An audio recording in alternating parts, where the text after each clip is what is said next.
அவருக்கு இந்த மாதிரி ஹீரோ வேஷம் போட்டுட்டு வர்றது ரொம்ப பிடிக்கும். அதனாலதான் நான் ஹீரோ ஆகிறது என்னோட கனவு. ஆனா நான் சாதாரண மனுஷன் தானே. அதனாலதான் இந்த மாதிரி விசித்திரமா நீங்க வேஷம் போட்டுக்கிட்டு வரீங்களோ? விசித்திரமாவே இருக்கு இந்த வேஷம். ஓஹோ, இப்ப பாருங்க. எங்க உன் பல்ல காட்டு. இவங்க வாங்கப்பா, என்ன பல்ல புடிங்கிட்டீங்களா? சரி வாங்க வீட்டுக்கு போலாம். ஷின்சான் நில்லு.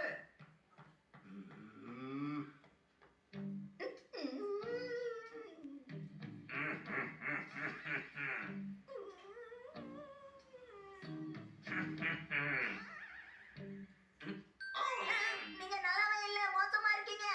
அப்பா கொஞ்சம் யோசிச்சு பாருங்க. இந்த மான்ஸ்டர்